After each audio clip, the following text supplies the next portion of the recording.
నమస్తే. Welcome to social post. నేను మీ వెల్లి చక్రధర్. ఇవాళ కొత్తగా వస్తుంది ఏంటంటే ఆల్టర్‌నేట్స్. సో, మనకి ఇన్వెస్ట్‌మెంట్స్‌లో ఈ మధ్య కొత్తగా అనిపిస్తుంది ఏంటంటే ఆల్టర్‌నేట్స్ అనండి. అసలు ఈ ఆల్టర్‌నేట్స్ అంటే ఏంటి అని చూద్దాము. ఇప్పుడు సాధారణంగా మనందరికీ తెలుసు మ్యూచువల్ ఫండ్స్ ప్లాట్‌ఫార్మ్ అనేది చాలా బావుంటుందని. మ్యూచువల్ ఫండ్స్‌లో గణనీయంగా మనం ఎస్ఐపి చేసుకుంటూ వెళ్తే దీర్ఘకాలంలో మంచి రిటర్న్స్ వస్తాయని తెలుసు. కానీ ఇప్పుడంతా కూడా ఆల్టర్‌నేట్స్ అంటున్నారు.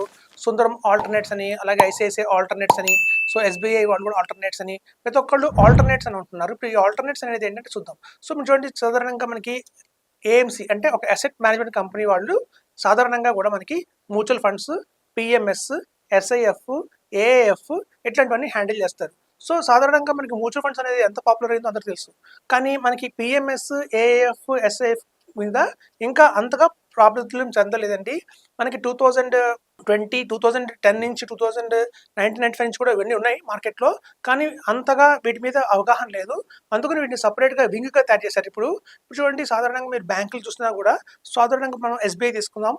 ఎస్‌బీఐ తీసుకున్నప్పుడు ఏమవుతుందంటే ఎస్‌బీఐ స్కేల్ 1, స్కేల్ 2 అంటారు. అంటే చిన్న ఒక 50 క్రోర్స్ ఉన్న బ్రాంచ్, 100 క్రోర్స్ ఉన్న బ్రాంచ్ అంటే బ్రాంచెస్‌ని వాళ్ళకున్న ఈ లోన్స్ కావచ్చు, అలాగే ఫిక్స్డ్ డిపాజిట్లు కావచ్చు, టర్నోవర్ బట్టి కూడా వాటిని డివైడ్ చేస్తారనమాట. ఎప్పుడైతే స్కేల్స్ పెరుగుతూ ఉంటాయో ఒక పెద్ద బ్రాంచ్‌కెళ్లారు ఇప్పుడు, అక్కడ మీకు సెపరేట్‌గా ఒక డివిజన్ ఉంటుందండి వెల్త్ అని. హెచ్‌డిఎఫ్‌సి వాళ్ళు కూడా వెల్త్ మేనేజ్మెంట్ అని అంటారు. ఐసీఐసీఐ వాళ్ళు కూడా వెల్త్ వింగ్ అంటారు. ఇట్లాంటి సెపరేట్ వింగ్స్ అనేవి ఉంటాయి పెద్ద బ్రాంచెస్‌కి. ఈవెన్ ఎస్‌బీఐ కూడా వెల్త్ వింగ్స్ ఉంటాయి. సో వాళ్ళందరూ కూడా డెడికేటెడ్‌గా మనకి పిఎంఎస్, ఏఏఎఫ్, ఆల్టర్‌నేట్స్ గురించి ఇన్ఫర్మేషన్ ఇస్తారు. సో మనం రాబోయే రోజుల్లో కూడా చూస్తే గణనీయంగా కూడా ఈ ఆల్టర్‌నేట్స్ మీద మనకి రిటర్న్స్ అనేవి చాలా చాలా బాగా వస్తాయి.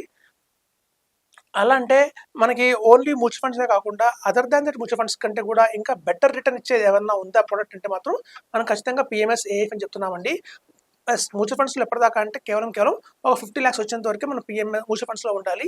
అక్కడి నుంచి నెక్స్ట్ ఫర్దర్‌గా కూడా బెటర్ రిటర్న్ ఇచ్చేవి ఏమైనా ఆప్షన్స్ ఉన్నాయి అంటే మనకు అది మనం పిఎంఎస్ అని గట్టిగా చెప్తున్నాము.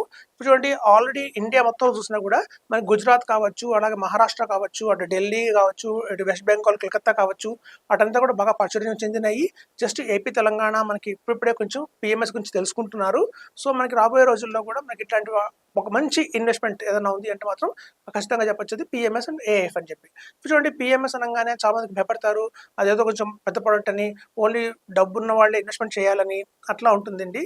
సో ఇప్పుడు అలా కాకుండా మనకేంటంటే ఈవెన్ ఒక 50 లాక్స్ ఉండి అక్కడి నుంచి ఫర్దర్‌గా కూడా అందులో 5 లాక్స్, 5 లాక్స్, 5 లాక్స్ లాగా కూడా మనం ఇన్వెస్ట్మెంట్ చేసుకుంటూ వెళ్ళొచ్చు. అలాగే ఏఎఫ్ ఏదైతే ఉంటుందో 1 క్రోర్ అని పెట్టి, సో ఆ 1 క్రోర్‌ని కూడా ఒకసారిగా ఇన్వెస్ట్మెంట్ చేయక్కర్లేదు. 1 క్రోర్ 10 లాక్స్, 10 లాక్స్, 10 లాక్స్, 10 లాక్స్ లాగా కూడా మనం పార్ట్స్‌గా ఇన్వెస్ట్మెంట్ చేయొచ్చు. సో మనకి ఇండస్ట్రియలిస్టులు కానియండి, అట్లా మనకి పెద్ద పెద్ద వాళ్ళందరూ కూడా doctors, advocates, software engineers, CEOs అందరూ కూడా ఎప్పటినుంచో చేస్తున్నారు ఇది. సో ఇప్పుడు మనకి HNA segment, ultra HNA segment ఇండియాలో గణనీయంగా పెరుగుతుందండి రోజు రోజుకి కూడా. సో ప్రతి ఒక్కళ్ళు కూడా ఇటుపక్క మొగ్గు చూపిస్తున్నారు. ఎందుకంటే మ్యూచువల్ ఫండ్స్‌లో చూస్తే మనకి చాలా కంపెనీస్ ఉన్నాయండి. 56 కంపెనీస్ ఆఫర్ చేస్తున్నాయి. అలా ఒక్కొక్క కంపెనీ చూస్తే ఒక 20 ఫండ్స్ ఉంటాయి. మిడ్ క్యాప్ అంటారు, స్మాల్ క్యాప్ అంటారు, లార్జ్ క్యాప్ అంటారు, థీమాటిక్ అంటారు, స్ట్రక్చర్ అంటారు. చాలా వేరియేషన్స్ ఉంటాయి. చాలా కన్ఫ్యూజన్ ఎక్కువగా ఉంటుంది. ఎందులో ఇన్వెస్ట్మెంట్ చేయాలో తెలియదు. ఈవెన్ మనం స్మాల్ క్యాప్‌లో ఇన్వెస్ట్మెంట్ చేద్దామన్నా కూడా అది ఎడర్లైజ్ స్మాల్ క్యాప్ ఇన్వెస్ట్మెంట్ చేయాలా, నిప్పాన్ ఇండియా స్మాల్ క్యాప్ చేయాలా, ఎస్బీఐ స్మాల్ క్యాప్ చేయాలా, హెచ్‌డిఎఫ్‌సి స్మాల్ క్యాప్ చేయాలా అనేది కన్ఫ్యూజన్ ఎక్కువ ఉంటుంది. సో ఇలా కన్ఫ్యూజన్‌తో చాలా పొరపాట్లు చేసి, మిస్టేక్స్ చేసి చివరికి ఇండెక్స్ ఫండ్‌లో వేసుకుంటారు. లాస్ట్ 1 ఇయర్ నుంచి రిటర్న్స్ చూస్తే ఎలా ఉందంటే ఇండెక్స్ ఫండ్స్ మనకి 10% రిటర్న్ ఇచ్చిందండి. అలాగే చూస్తే ఎస్ఎండ్‌పి 500 అంటారు. అంటే చూడండి, బీఎస్సీ 500లో మీకు ఏమవుతుందంటే కేవలం large cap, mid cap, small cap అన్ని కలిపి ఒక మల్టీ క్యాప్ స్ట్రాటజీ ఉంటుంది. అది ఎంత రిటర్న్ ఇచ్చిందంటే 16% రిటర్న్ ఇచ్చింది. మనకి గణనీయంగా పిఎంఎస్‌లో కోర్ అండ్ సాటిలైట్ ఏదైతే ఉందో ఆ స్ట్రాటజీ ఉందో అది 24% దాకా రిటర్న్ ఇచ్చింది. సో దాన్ని బట్టి మీకు అర్థమైంది ఏంటంటే మన ఇండెక్స్‌ని మించి డబుల్ రిటర్న్ రావాలి అంటే మాత్రం PMS is the best option అని చెప్తున్నారు అందరూ. సో ఆల్టర్నేట్స్ అనేది ఇప్పుడు చాలా హవా నడుస్తుందండి. బై 2030, 35 కల్లా కూడా ఇండియా మొత్తం కూడా, ఈవెన్ సౌత్‌లో కూడా లైక్ మనకి ఏపీ, తెలంగాణలో కూడా ఈ పిఎంఎస్, ఏఎఫ్‌లో చాలా మంది ఇన్వెస్టర్స్ అయితే ఖచ్చితంగా వస్తారు. మనం ఎప్పుడైనా ఒకటి ఆలోచించుకోండి, ఇవాళ మార్కెట్ 80,000 లెవెల్స్‌లో ఉంది. ఇప్పుడు ఇట్లా ఉన్న 80,000 లెవెల్స్‌లో ఉన్న మార్కెట్‌లో మనం పిఎంఎస్, ఏఎఫ్‌లోకి ఇన్వెస్ట్మెంట్ చేద్దామా? రేపొద్దున 2030, 35 కల్లా మార్కెట్ 1,60,000 నుంచి 2,00,000 దాకా వెళ్తుందంటున్నారు. అట్లాంటి టైంలో మనం మళ్ళీ పిఎంఎస్‌కి వద్దామా? సో ఎంత త్వరగా మనం పిఎంఎస్‌లోకి వస్తే అంతకైతే గెయిన్ చేయొచ్చని చెప్తున్నానండి. సో ఆల్రెడీ చాలా మంది 10 ఇయర్స్ నుంచి చేస్తున్నారు. గణనీయంగా రిటర్న్స్ చూసారు. వాటికి బ్రహ్మాండంగా పెరిగాయి. మనం చూస్తే ఒక 10 years back mutual funds compare చేస్తే 10 ఇయర్స్ బ్యాక్ అంటే 2015 ఆ టైంలో మ్యూచువల్ ఫండ్స్ ఎంత 100 ఉంటే ఇవాళ 200 అయిందండి. డబల్ అయింది మ్యూచువల్ ఫండ్ సెక్టర్.